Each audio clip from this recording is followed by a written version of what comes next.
الحمد لله الذي به تتم الصالحات فالصلاة والسلام على صاحب البركات أما بعد فيقول الله سبحانه وتعالى في محكم التنزيل بعد أعوذ بالله من الشيطان الرجيم بسم الله الرحمن الرحيم كاف ها يا عين صاد ذكر رحمة ربك عبده زكريا صدق الله العلي العظيم. முன்னாடி ஒவ்வொரு சூறாவுக்கும் இறங்கினதற்காக வேண்டி காரணங்கள் சபபு நுசூல் சொல்லிக்கிட்டே வந்தோம். இப்போ அதை பற்றி தான் சொல்கிறோம். சூரத்துல் மரியம், மரியம் அலைஹிஸ்ஸலாம். அலைஹிஸ்ஸலாம்னு சில பேர் சொல்லுவாங்க, சில பேர் அலைஹிஸ்ஸலாம் சொல்ல மாட்டாங்க. மரியம் அம்மையார், இந்த அலைஹிஸ்ஸலாம்னு நான் இங்கே சொல்கிறது அவங்களுக்கும் ஒரு துவா அப்படிங்கிற அடிப்படையில், நுபுவத் அப்படிங்கிற அடிப்படையில் சொல்லலை. அதை முதல்ல நல்லா தெரிஞ்சுக்கிடணும். இந்த மரியம் அம்மையாரை பற்றி தான் ஃபுல்லாக இந்த சூறாவில் அல்லாஹு தாலா சொல்கிறான். இப்போ இந்த சூறாவில் சில ஆயத்துகள் இருக்குது. இப்போ இது இறங்குனதுக்காக வேண்டி உள்ள காரணங்கள் அஸ்பாபு நுசூல் அப்படிம்பாங்க. இது எந்தெந்த காரணத்துக்காக வேண்டி எந்தெந்த இடத்துல இறங்குச்சு அப்படின்னு சொல்லி முதல்ல ஒரு ஆயத்து இருக்குது. இந்த சூறாவில் இடையில ஒரு ஆயத்து வரும், வமா நத்தனஸ்ஸலு இல்லா பி அம்ரி ரப்பிக். இது ரொம்ப சுவாரஸ்யமான ஒரு ஆயத்து. உங்களுடைய இறைவனுடைய கட்டளை இருந்தால் தான் நம்ம உங்ககிட்ட வரவே முடியும் அப்படிங்கிறது. இது ஜிப்ரீல் அலைஹிஸ்ஸலாமுக்கும் நபி ஸல்லல்லாஹு அலைஹி வஸல்லம் அவங்களுக்கும் உள்ள அந்த நட்பு, ஃப்ரெண்ட்ஷிப்பை பற்றி அல்லாஹு தஆலா ஒரு ஆயத்தில் அழகாக சொல்கிறான். ஆரம்பத்தில் ஜிப்ரீல் அலைஹிஸ்ஸலாமை பார்க்கறதுக்கே பயந்த நபி ஸல்லல்லாஹு அலைஹி வஸல்லம் எப்போ ஜிப்ரீல் அலைஹிஸ்ஸலாம் வருவாங்க அப்படிங்கிற மாதிரி ஒரு காலகட்டம் வந்துருச்சு. நபி ஸல்லல்லாஹு அலைஹி வஸல்லமுடைய மரண தருவாயில் கூட இப்படி ஒரு வார்த்தை சொன்னான், அல்லாஹும்ம பிர் ரஃபீக் இல்லா அலா, எல்லாம் என்னுடைய நண்பரோடு என்னை சேர்த்துரு அப்படின்னா. அப்போ ஜிப்ரீல் அலைஹிஸ்ஸலாம் தான் அங்கே நபி ஸல்லல்லாஹு அலைஹி வஸல்லம் சொன்னது ஒரு அர்த்தத்தின் அடிப்படையில். இப்போது ஜிப்ரீல் அலைஹிஸ்ஸலாம் உடைய வருகை ஒரு தடவை ரொம்ப தாமதமாச்சு. அப்போ ஒரு நாள் ஜிப்ரீல் அலைஹிஸ்ஸலாம் வர்றாங்க. இது ஹஸரத் அப்துல்லா பின் அப்பாஸ் ரலியல்லாஹுடைய ரிவாயத். அப்போ அவங்க வந்துட்டு சொன்னாங்க, ஜிப்ரீல் அலைஹிஸ்ஸலாம் லஅல்லி அப்தஅது, ஒருவேளை நான் தாமதமாக வந்துட்டேனோ அப்படின்னு கேட்குறாங்க. அப்போ நபி ஸல்லல்லாஹு அலைஹி வஸல்லம் சொன்னால், கது ஃபால்த், நீங்கள் கண்டிப்பாக ரொம்ப லேட்டாக தான் வந்திருக்கிறீங்க அப்படின்னா. அப்போது திருப்பி ஜிப்ரீல் அலைஹிஸ்ஸலாம் அவங்க சொல்லுவாங்க, நம்ம எப்படி வருவோம் அப்படின்னு சொன்னால் அல்லாஹு தாலா கட்டளை கொடுத்தா தான் நம்ம வர முடியும், நம்மளாகவே என்னென்னு சொன்னால் உங்ககிட்ட வர முடியாது அப்படிங்கிற அடிப்படையில் சொன்னாங்க. இப்போ ஒருத்தர் உங்களை சந்திக்கிறதா இருந்தாலும் அல்லாஹ்வுடைய கட்டளை வேணும் அப்படின்னா, அப்போ அல்லாஹு தாலா அனுப்புனா நான் உங்கள்கிட்ட வந்துடுவேன். ஃபைதா ஹுபிஸ்து எஹ்தபஸ்து, இதே மாதிரி நான் தடுக்கப்பட்டேன்னா நான் அதை விட்டு என்னென்னு சொன்னால் தூரமாகிடுவேன், நான் உங்ககிட்ட வர முடியாது அப்படின்னா. இதே விஷயம் இன்னொரு ரிவாயத்தில் வந்தது. ஹஸரத் முகாத்தில் அவங்க சொன்னாங்க, நபி ஸல்லல்லாஹு அலைஹி வஸல்லம் அவங்களுக்கு வருகை, ஜிப்ரீல் அலைஹிஸ்ஸலாமோட வருகை தடைவிட்ட பொழுது, லேட்டான பொழுது, கொஞ்சம் காலத்துக்கு அப்புறம் ஜிப்ரீல் அலைஹிஸ்ஸலாம் வர்றாங்க. வரும்பொழுது நபி ஸல்லல்லாஹு அலைஹி வஸல்லம் கேட்குறாங்க, ஏன் நீங்கள் தாமதமாக வர்றீங்க அப்படின்னு. அப்போது ஜிப்ரீல் அலைஹிஸ்ஸலாம் சொன்னாங்க, உங்கள்கிட்ட வர்றதுக்கு எனக்கு பிரியம்தான், வர்றதுக்கு கண்டிப்பாக ஆசை தான், இருந்தாலும் தாமதத்துக்கு காரணம் ஏன் அப்படின்னு பார்த்தீங்கன்னா, மக்கள்கள் நிறைய மிஸ்வாக் செய்கிறதில்ல. ஒரு மலக்கு ஒரு மனிதர்கிட்ட வரணும் அப்படின்னா அதிகமாக வாய் நல்ல, அதாவது நறுமணம் இருக்கணும் அப்படிங்கிற அடிப்படையில் சொன்னாங்க. அன்தும் லா தத்தசவ்வக்கும், நீங்கள் நல்ல மிஸ்வாக் செய்கிறதில்ல. வலா தகுஸ்ஸூன அதாஃபிரக்கும், உங்களுடைய நகங்களை நீங்கள் வெட்டுறது கிடையாது. வலா துனக்கூன பராஜிமுக்கும், உங்களுடைய உடம்புல உள்ள இடுக்குகளை நல்ல நீங்கள் சுத்தமாக கழுவுறது கிடையாது அப்படின்னா. இப்போ இடுக்கு அப்படின்னு பார்த்தா இந்த கண், இந்த இதுக்கு மாக் அப்படிம்பாங்க அரபியில், இந்த இடம், அது அந்த மூக்கு, காதுக்கு பின்னாடி, விரல்களுடைய இந்த இடுகள். இப்போ ஒளி செய்யும் போது சொல்லுவாங்கல்ல, ஹல்லிலு பராஜிமுக்கும், உங்களுடைய அந்த இடுகளை ஃபுல்லாக என்னென்னு சொன்னால் நல்லா தேய்ச்சி கழுவுங்க. கைலாத்தத்தை ஹல்லலஹா நாரு ஜஹன்னம், அந்த இடத்துல நரகத்துடைய நெருப்பு போய் இருக்கக்கூடாது.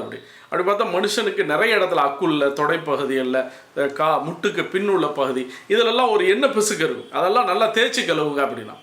அப்புறம் ஒரு மலக்கு ஒரு மனுஷன்ட்டு அப்ரோச் ஆகணும் அப்படின்னு சொன்னால் உடம்புல இவ்வளோ சுத்தம் தேவை இருக்குது. இப்போ இந்த அடிப்படையில் சொன்னான். இதே விஷயத்தை இன்னொரு ரிவாயத்தில் வருது. ஹஸரத் இக்ரிமா ரஹ்மத்துல்லாஹி அலைஹி, முகாத்தில், கல்பி, இவங்க எல்லாமே சேர்ந்து சொன்னாங்க, நபி ஸல்லல்லாஹு அலைஹி வஸல்லம் அவங்களுக்கு கிட்ட ஜிப்ரீல் அலைஹிஸ்ஸலாம் வருகை கம்மியாக இருந்துச்சு. கம்மிங்கிறத விட லேட் ஆச்சு. எப்போ அப்படின்னா, குறிப்பாக மக்கள்கள் எல்லாமே, குறைஷிகள் நபி ஸல்லல்லாஹு அலைஹி வஸல்லம் சில விஷயங்களை கேட்டிருந்தாங்க. குகைவாசிகளை பற்றி நீங்கள் சொல்லுங்கன்னாங்க, அந்த 7 நபர்களை பற்றி. ரெண்டாவது துல்கர்னைன் அப்படிங்கிற அலெக்சாண்டர் த கிரேட்னு ஒரு அரசர் இருந்தார், அவரை பற்றி சொல்லுங்கள்.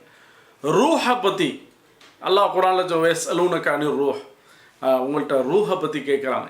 இந்த மாதிரி விஷயங்கள் எல்லாமே என்னென்னு சொன்னால் கேட்டாங்க. எல்லாமே என்னென்னு சொன்னால் முன்னாடி உள்ள விஷயங்கள். இதை நபியை நுபுவத்தை டெஸ்ட் பண்ணுறதுக்காக வேண்டி கேட்டது. அல்லாஹு தாலாவோட ஏற்பாடு, நபி ஸல்லல்லாஹு அலைஹி வஸல்லம் அவங்கள்ட்ட வருகையும் என்னென்னு சொன்னால் ஜிப்ரீல் அலைஹிஸ்ஸலாம் வருகை அல்லாஹு தாலா தாமதமாக்கி வச்சுருந்தான். இப்போ நபி ஸல்லல்லாஹு அலைஹி வஸல்லம் உங்களுக்கு ரொம்ப கவலை, இதுக்கு பதிலும் சொல்லி ஆகணும், ஜிப்ரீல் அலைஹிஸ்ஸலாமும் வருகையும் லேட் ஆகுது அப்படின்னு சொல்லி. ஜிப்ரீல் அலைஹிஸ்ஸலாம் வந்ததுக்கு அப்புறம் அவங்க சொன்னாங்க, நான் உங்களுக்காக வேண்டி ரொம்ப அதாவது வெயிட் பண்ணேன். ஆனால் எந்த அளவுக்கு சொன்னால் ஹத்தா சா அல்லி, என் மேலே உங்கள் மேலே உள்ள அபிப்பிராயமே என்னென்னு சொன்னால் போயிருச்சு. அந்த அளவுக்கு என்னென்னு சொன்னால் நீங்கள் வருவீங்களா மாட்டீங்களா அப்படிங்கிற அடிப்படையில். அப்போ தான் ஜிப்ரீல் அலைஹிஸ்ஸலாம் சொன்னாங்க, உங்களை வந்து பார்க்குறதுல எனக்கு ரொம்ப என்னென்னு சொன்னால் பிரியம் இருந்தது. ஆனால் அல்லாஹு தாலா என்னை அனுப்புனா கண்டிப்பாக நான் வருவேன். இன்னி அப்துல் மஅமூர், நான் வந்து ஒரு எஜமானுடைய கட்டளைக்கு இணங்க நான் கட்டுப்பட்டது தான் நடக்க முடியும். நானாக ஆசைப்பட்ட போதெல்லாம் உங்களை வந்து பார்க்க முடியாது. இது நபிக்கே என்னென்னு சொன்னால் அல்லாஹு தாலா வச்சுருந்த ஒரு ரூல். இப்போ இந்த ஆயத் அதே மாதிரி இதில் இன்னொரு ஆயத்து இருக்குது. வயகூலுல் இன்சானு ஐதாமா மித்து ல சௌஃப உஹ்ரஜு ஹய்யா. மனுஷன் சொல்கிறான், நம்ம வந்து இறந்துட்டோன்னு சொன்னால் திருப்பி உயிரோடு எழுப்பப்படுமா? இது நிறைய பேருக்கு ஒரு கேள்வி, இஸ்லாம் அல்லாதவர்களுக்கு. குறிப்பாக என்னென்னு சொன்னால் மதமே இல்லைன்னு சொல்கிறவங்க என்னென்னு சொன்னால் திருப்பிலாம் எழும்ப, இதுதான் வாழ்க்கை, இந்த வாழ்க்கையோடு முடிஞ்சு போயிடும் அப்படிங்கிறாங்க. இப்போ இந்த ஆயத்து யாருக்காக வேண்டி இறங்குச்சு அப்படின்னு சொன்னால் உபை இப்னு ஹலஃப், அவன் வந்து நபி ஸல்லல்லாஹு அலைஹி வஸல்லம் அவங்கக்கிட்ட வந்தான். ஒரு எலும்பு, இத்து போன எலும்பை என்னென்னு சொன்னால் உடைச்சிக்கிட்டே வந்தான். சொன்னால் உங்களுடைய முஹம்மது ஸல்லல்லாஹு அலைஹி வஸல்லம் அவர் வந்து நம்ம இறந்துட்டா திருப்பி உயிரோடு எழுப்பப்படுவோன்னு சொல்கிறாரு, அப்படிலாம் நடக்குமா? அப்படிங்கும்பொழுது அல்லாஹு தஆலா இந்த ஆயத்தை இறக்குனான். அதே மாதிரி ஹப்பாப் இப்னு அரத் இவங்க விஷயமாகவும் என்னென்னு சொன்னால் அல்லாஹு தாலா ஒரு ஆயத்தை இறக்குனான். என்ன அப்படின்னா, சில பேர் கேட்டாங்க, லவூத்த என்னம்மா லவ் வலதா, எனக்கு சொர்க்கத்தில் காசு பணம் இருந்தால் அதை நான் கொடுத்துருவேன் அப்படிங்கிறபோது அல்லாஹு தாலா அந்த அதே வார்த்தையை என்னென்னு சொன்னால் ஆயத்தாகவே அனுப்பினான். இந்த ஹப்பாப் இப்னு அரத் அப்படிங்கிறவங்க ஒரு கொல்லர், இரும்பு கொல்லர் வேலை பார்த்தாங்க. அல்ல சாதாரண ஒரு வேலையும் பார்க்கக்கூடியவராக இருந்தாங்க. யார்கிட்ட அப்படின்னு சொன்னால் ஆஸ் இப்னு வாயில் அஸ்ஸஹ்மி அப்படிங்கிற ஒரு காஃபிர்கிட்ட வேலை பார்த்தாங்க. எப்பயுமே அவங்கள்ட்ட வேலை பார்ப்பாங்க, கூலி வாங்குவாங்க. சில காலமாகவே கூலி கொடுக்கறதுக்கு தாமதம் இருந்துக்கிட்டே இருந்தது. அதுவும் 2-3 ரிவாயத்தில் வருது. முதல் ரிவாயத்தில் இப்படி சொன்னால் என்னென்னு சொன்னால், வேலைக்கு கூலி இல்லாமல் என்ன சொன்னால் கடன் இருந்தது. அந்த கடனை கேட்கும் பொழுது அவர் சொன்னார், கடனை நான் திருப்பி கொடுக்கணும் அப்படின்னு சொன்னால் ஃபர்ஸ்ட் கண்டிஷன் நீங்கள் நபி ஸல்லல்லாஹு அலைஹி வஸல்லமுக்கு மாறு செய்யணும் அப்படின்னா. அப்போது ஹப்பாப் இப்னு அரத் ரலியல்லாஹு அன்ஹு சொன்னாங்க, கண்டிப்பாக நான் நபி ஸல்லல்லாஹு அலைஹி வஸல்லமுக்கு மாறு செய்ய மாட்டேன். ஒருவேளை என்னென்னு சொன்னால் நான் வந்து மாறு செய்யக்கூடியவன் அப்படின்னா அது முன்னாடி உள்ள காலம், இப்போ நான் கண்டிப்பாக மாறு செய்ய மாட்டேன் அப்படின்னு. ரெண்டாவது சொன்னால், உங்களுடைய தோழர் நபி ஸல்லல்லாஹு அலைஹி வஸல்லம் சொல்கிறாங்க, சொர்க்கத்தில் வந்து நாளைக்கு ஒரு மனுஷன் நல்ல அமல் செஞ்சால் சொர்க்கத்துக்கு போயிடலாம்னு இருக்குதா அப்படின்னா, கண்டிப்பாக இருக்குது அப்படின்னு. உடனே அப்போ இந்த வாயில் அஸ்ஸஹ்மி, ஆஸ் இப்னு வாயில் அஸ்ஸஹ்மி சொல்லுவார், அந்த காஃபிர் சொல்லுவாப்புல, அப்போது நாளைக்கு நான் சொர்க்கத்தில் வந்த பொழுது என் காசு பணம் இருக்கும்ல, அங்கே வந்து வாங்கிக்கோ அப்படின்னு. அப்போ இதுக்கு பதிலாக ஹப்பாப் இப்னு அரத் ரலியல்லாஹு சொன்னாங்க, நாளைக்கு சொர்க்கத்தில் அப்படி ஒரு ஆப்ஷன் இருந்தால் கண்டிப்பாக உன்னை விட நான் தான் சிறந்தவனாக இருப்பேன், என்கிட்ட தான் நிறையா இருக்கும் அப்படிங்கும் பொழுது இந்த ஆயத்தை. இதே ஆயத்துக்கு இன்னொரு சபபு நுஸுல், இதே ஹப்பாப் இப்னு அரத் அதே மாதிரி என்ன சொன்னால் ஆஸ் இப்னு வாயில் அஸ்ஸஹ்மி. இந்த ஹப்பாப் இப்னு அரத் அவர்கிட்ட வேலை பார்த்தாங்க, வேலைக்கு சம்பளத்தை கொடுக்காமையே வச்சுக்கிட்டே இருந்தார். அப்போ ஒரு நாள் என்னென்னு சொன்னால் சம்பளத்தை கேட்கும் பொழுது அந்த முதலாளி வாயில், அதான் ஆஸ் இப்னு வாயில் அஸ்ஸஹ்மி சொன்னார், நீ கேட்குறத நல்ல விதமாகலாம் கேட்பீங்க, என்ன இந்த இப்போல்லாம் ரொம்ப ஹார்ஷாக பிஹேவ் பண்ணுறீங்க அப்படிங்கும் பொழுது அப்போ ஹப்பாப் இப்னு அரத் சொன்னாங்க, அது முன்னாடி காலம் நான் வந்து இஸ்லாத்துக்கு மாற்றமான ஒரு சூழ்நிலையில் இருந்தேன், இப்போ நான் இஸ்லாத்தில் இருக்கிறேன், அதனால் என்னுடைய காசை கண்டிப்பாக வேணும் அப்படின்னா. இப்பவும் என்னென்னு சொன்னால் அவங்களுக்கு ஒரு சம்பாஷணை நடந்தது. அதுக்கப்புறம் என்னென்னு சொன்னால் அல்லாஹு தாலா இந்த ஆயத்தை இறக்கினான்.